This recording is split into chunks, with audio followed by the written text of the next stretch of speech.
एक दिव्या नाम की लड़की जो कि गरीब परिवार से होती है, बाकी देखने में बेहद हसीन, बेहद खूबसूरत। उसकी शादी एक मिडिल क्लास फैमिली में होती है। लड़के का नाम आलोक होता है। आलोक भी देखने में बेहद हैंडसम, बेहद स्मार्ट और उतना ही तेज तर्रार। जब इन दोनों की शादी होती है तो लोग ये कहने पे मजबूर हो जाते हैं कि रब ने बना दी जोड़ी। इनकी जोड़ी एक दूसरे के लिए ही बनी थी। जैसे ही शादी के लगभग 15 दिन गुजरते हैं, आलोक जो कि ज्यादा रुपए पैसे कमाता नहीं था, उसके पास ज्यादा पैसे थे नहीं, बाकी अपनी औकात से बढ़ के अपनी पत्नी के लिए गाउन लाता है। और पति क्यों ना लाए, जिसकी पत्नी इतनी खूबसूरत हो, अपनी पत्नी को तोहफे तो जरूर लाएगा। अब उस तोहफे को दिव्या को कहता है कि तुम पहन के तैयार हो जाओ, मेरे दोस्त के घर पे पार्टी। दिव्या जब उस गाउन को पहनती है तो शायद अपनी जिंदगी में उसने पहली बार ऐसा गाउन पहना था। अपने आप को असहज महसूस कर रही थी। वो उस पे दुपट्टे से ढकने की कोशिश कर रही थी। बाकी जो आलोक रहता है कहता है कि इस गाउन की और अपने आप की खूबसूरती को तुम इस दुपट्टे से क्यों ढक रही हो? तुम बेहद हसीन लग रही हो, बेहद खूबसूरत लग रही हो, और हाँ, अपने बाल भी खुले करके चलो। जब अपने लिए इतना तारीफ सुनती है दिव्या, तो उसकी आंखों में भी अलग सी चमक आ जाती है। तभी वो कहती है कि ठीक है, आप बाइक निकालो, मैं अभी आती हूँ। आलोक कहता है कि दरअसल हमारे दोस्त ने हमको लाने के लिए एक बड़ी सी गाड़ी भेजी। अब इस पे जो दिव्या रहती है आलोक का हाथ पकड़ती है और दोनों घर के बाहर आते हैं। बड़ी सी कार होती है, उसमें बैठते हैं। देखते ही देखते कुछ देर के बाद गाड़ी एक बंगले के पास रुकती है। जब दिव्या उस पार्टी में पहुंचती है तो देखती है कि वहां सारे मर्द ही मर्द हैं। ये देख के पहले तो वो हैरान हो जाती है। बाकी जो वहां लोग रहते हैं उसको भाभी कह कह के पुकारते हैं। अब कुछ देर के बाद इन दोनों के साथ कुछ ऐसा होता है जिसकी कल्पना ना ही आप कर सकते हैं और ना ही जो सुना वो सुन के इसको समझ पा रहा था और सोच पा रहा था कि ऐसा भी हो सकता है।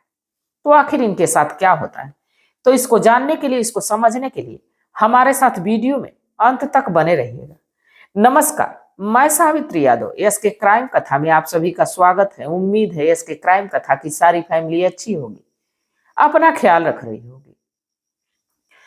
आज इस सच्ची कहानी को लेकर मैं आप लोगों के बीच हाजिर हूं। बेहद रोचक है और रोचक के साथ साथ एक बहुत बड़ी सीख देके जाने वाली। यहां विश्वास जुड़ते हुए देखेंगे, विश्वास टूटते हुए देखेंगे, इंसानियत को शर्मसार होते देखेंगे।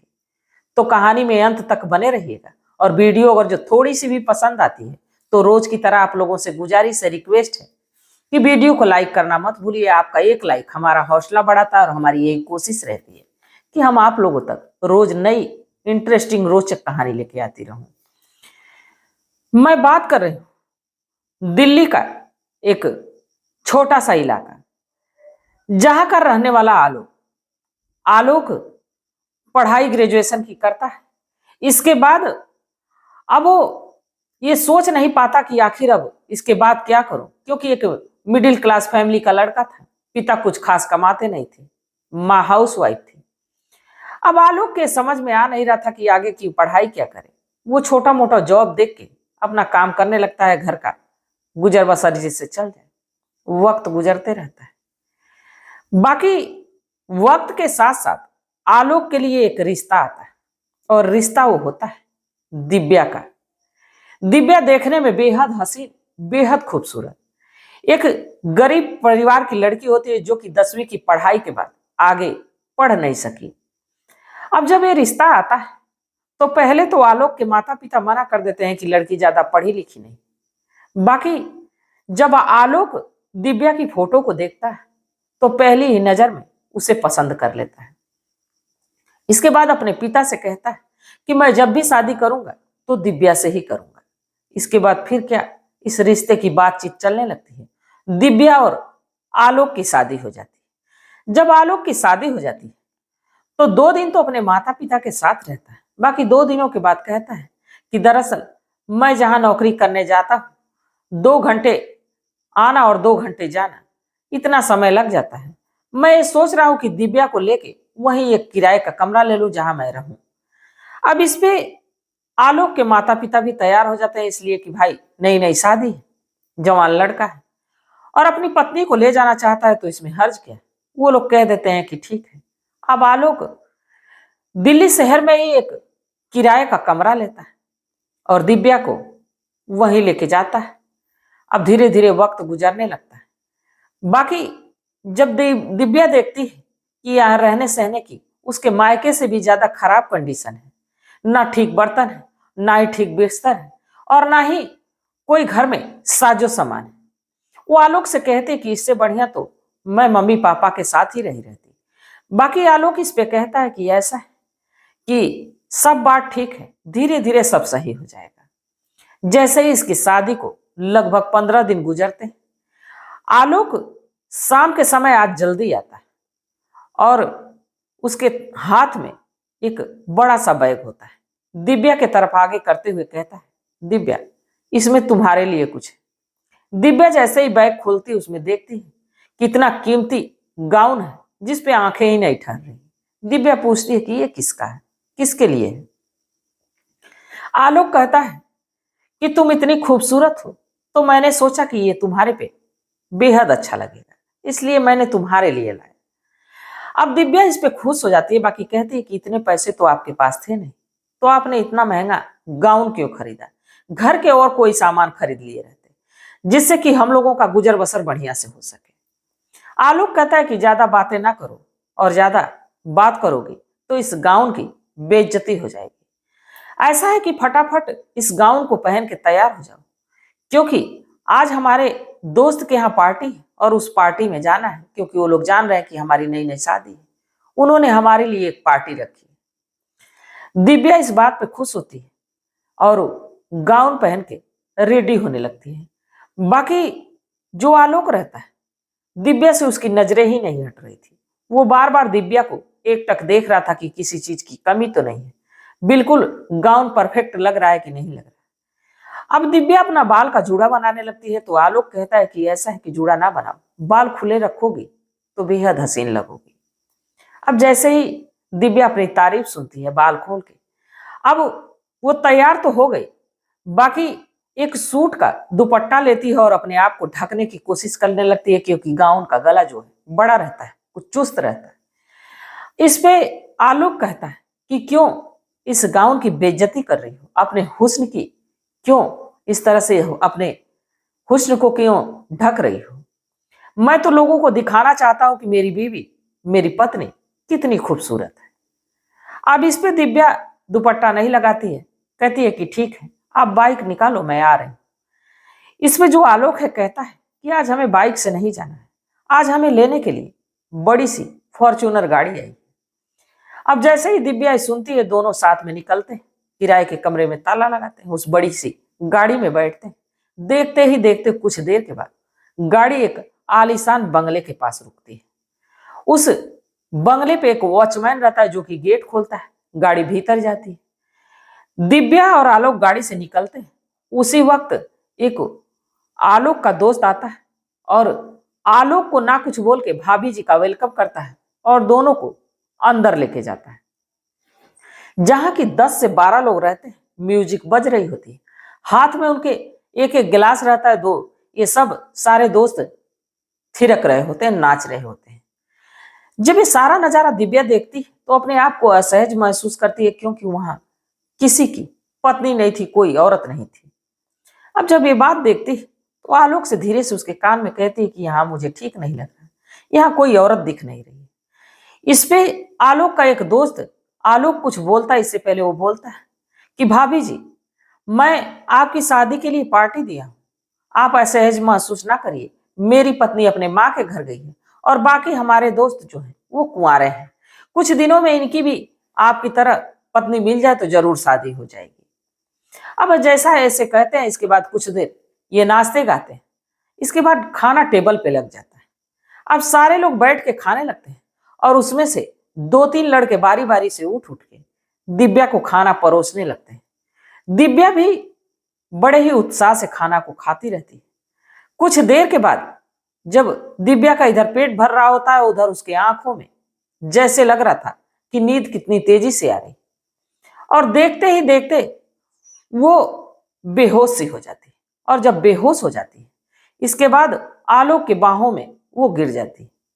बाकी जब दिव्या की सुबह आंख खुलती है तो दिव्या अपने आप को अपने कमरे में पाती है, और उस अवस्था में पाती है कि उसके हाथ की चूड़ियां टूटी हुई, गर्दन पे खरोच, हाथ पे खरोच और तमाम जगह चोट के निशान होते हैं। बाकी दिव्या अब सोई रहती है, उठ के बैठने की कोशिश करती है तो बैठ भी नहीं ठीक से पा रही थी। तकिए का टेक लगाती है, बैठ जाती है, आलोक को आवाज देती है। आलोक अपने हाथ में चाय की कप लिए हुए आता है। अच्छा तो मैडम, नींद खुल गई, चाय पी लो। दिव्या उससे पूछती है कि मैं तो पार्टी में थी और घर कैसे चली आई। आलोक कहा कि तुम्हारी तबीयत ठीक नहीं लग रही थी, तुमको नींद आ रही थी, तुमने कहा तो मैं तुरंत तुमको लेके कमरे पे चला आया। बाकी मुझे माफ कर दो, तुम सो गई थी, तुम नींद में थी, और तुम्हारा हुस्न देख के, तुम्हारा रूप देख के मैं अपने आप को रोक नहीं पा रहा था, इसलिए तुम्हारे साथ मैंने संबंध बनाया। अब दिव्या जब ये बात सुनती है तो खुश तो होती है, बाकी उसे अजीब भी महसूस होता है कि शादी को 15 दिन बीत चुके हैं और आलोक मेरे साथ ऐसे तरीके से तो संबंध कभी बनाया नहीं। बाकी वो ये सोचने लगी कि है तो पति, देखा होगा कि मैं सजी धजी हूं, तो हो सकता है इसकी नीयत डोल गई हो, ऐसा कुछ किया हो। अब ये बात आई गई हो जाती है, वही बात खत्म हो जाती है। बाकी जैसे ही 2 दिनों के बाद दिव्या फिर ठीक दिखने लगती है तो फिर से आलोक एक नया ड्रेस लाता है और दिव्या को देता है। कहता है, ऐसा है दिव्या कि तैयार हो जाओ, हमारी शादी को नया नया जान के आज मेरा दूसरा दोस्त पार्टी दिया है। दिव्या कहती है कि मैं पार्टी में जाने से रही नहीं, मुझे अच्छी नहीं लगती है पार्टी, मैं तो गांव की लड़की हूं और ऊपर से मैं कम पढ़ी लिखी हूं, मुझे इतने लोगों के बीच बातचीत करना ठीक से आता नहीं। अब आलोक कहता है कि ऐसा कुछ नहीं, मैं तो तुम्हारे साथ हूं और मैं सब कुछ मैनेज कर लूंगा, तुम कपड़े पहन के तैयार हो जाओ। अब दिव्या ना चाहते हुए आलोक का मन रखने के लिए ड्रेस पहनती है और पहन के परियों की तरह तैयार हो जाती है। फिर एक लंबी सी कार आती है जिसमें आलोक और दिव्या बैठ के पार्टी में जाते हैं। बाकी पहले दिन के तरह आज दूसरे दिन भी होता है।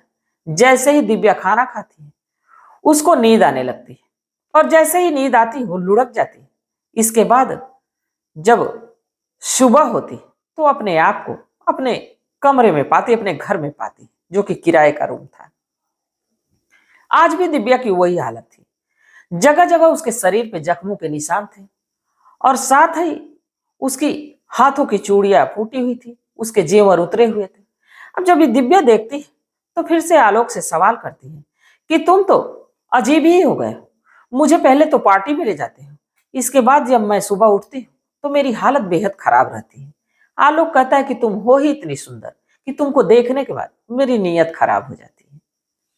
अब दिव्या आज भी कुछ कहती नहीं, वक्त गुजरने लगता है। बाकी एक बार अब सिलसिला शुरू हुआ तो फिर खत्म होने का नाम नहीं ले रहा था।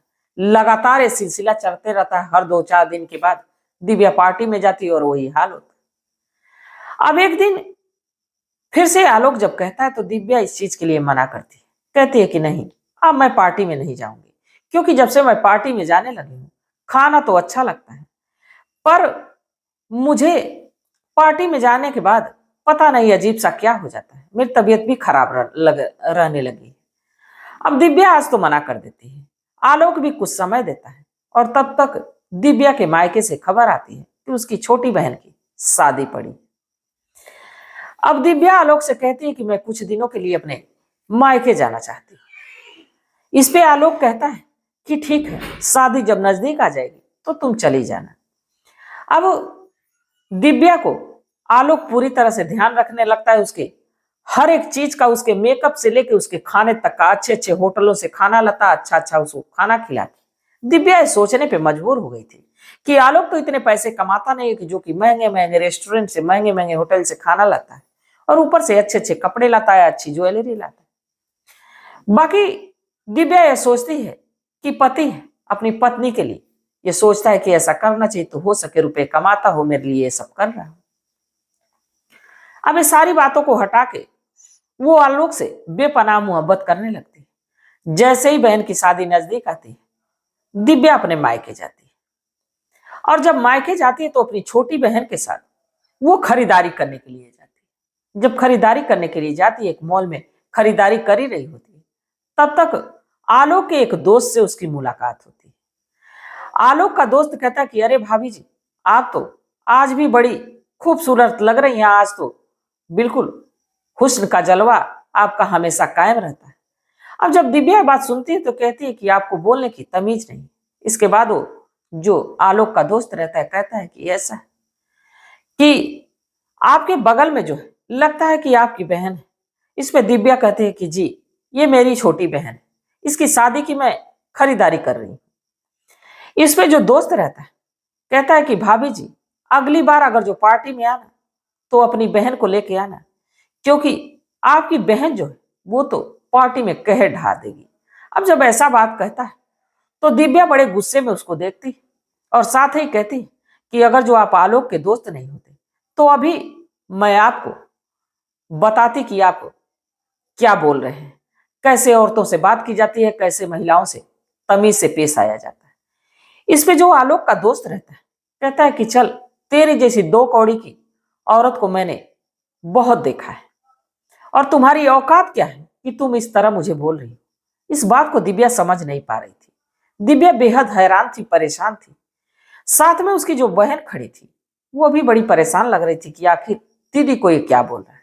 वो पूछती भी है, दीदी ये क्या बोल रहा है। बाकी दिव्या वहां से अपनी बहन का हाथ पकड़ती और सीधे घर पहुंचती है, शादी निपटाती है। बाकी शादी निपटाने के बाद जब वो आलोक के पास पहुंचती है तो आलोक उससे कहता है कि ऐसा है कि आज हमारे दोस्त के यहाँ बहुत बड़ी पार्टी है, और जिसके लिए तुम पूरी तरह से सज धज के पूरी तरह से तैयार होकर चलना, क्योंकि मुझे बताना है कि मेरी वाइफ, मेरी पत्नी, मेरी बीवी कितनी खूबसूरत है। अब इस पे दिव्या सोचने लगती है। बाकी आज वो पहन के तैयार होती है, सारे जेवर कपड़े सब कुछ अच्छे से तैयार होती है। बड़ी सी कार होती है जिसमें कि दिव्या और आलोक बैठ के जाते हैं। पार्टी में पहुंचते हैं तो वहां 10 से 12 लोग होते हैं।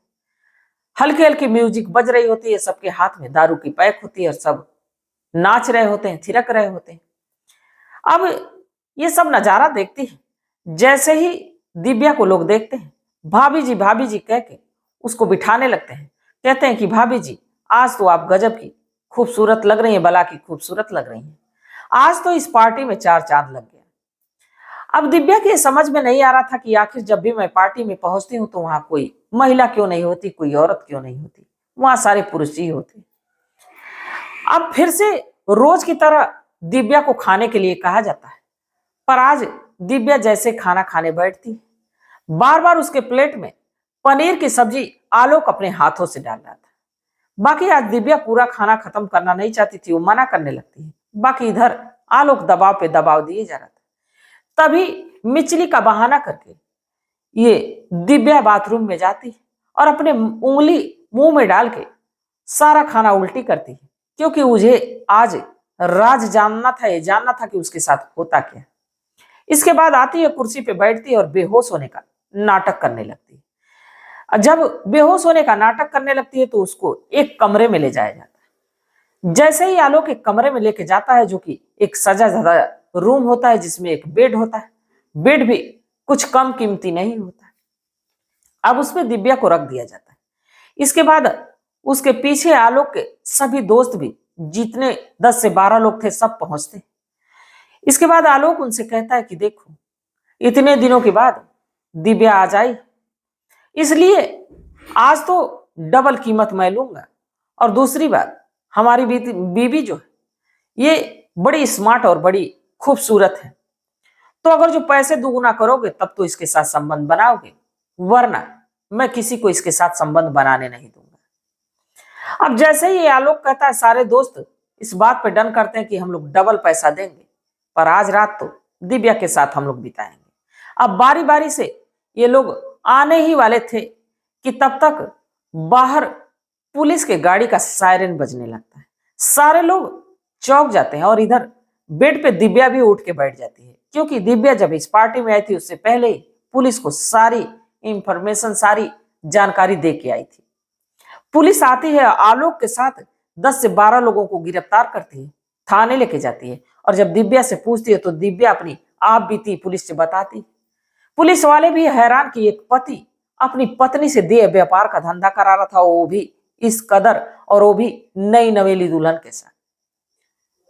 तो इस कहानी को सुनने से आप लोगों को क्या सीख मिली कि एक व्यक्ति जो कि अपनी ही पत्नी को, क्या इंसानियत इस हद तक गिर गई, लोगों की आंखों का पानी इस कदर मर गया कि अपनी ही पत्नी को कई लोगों के साथ देह व्यापार का धंधा करवाए, और वो भी चंद रुपयों के लिए, जबकि पति हर समय पत्नी की रक्षा करने की कसमें खाता है, वादे करता है। और यहां तो एक पति ही अपनी पत्नी के लिए भक्षक बन गया, उसके जिस्म का सौदा किया, उसके शरीर के साथ नोचाचोथी करवाया। तो इस कहानी को सुनाने का मेरा उद्देश्य यह नहीं था कि किसी की भावनाओं को ठेस पहुंचाया जाए, किसी को आहत किया जाए, बल्कि बस इसलिए कि लोगों को जागरूक किया जाए, लोगों को सचेत किया जाए।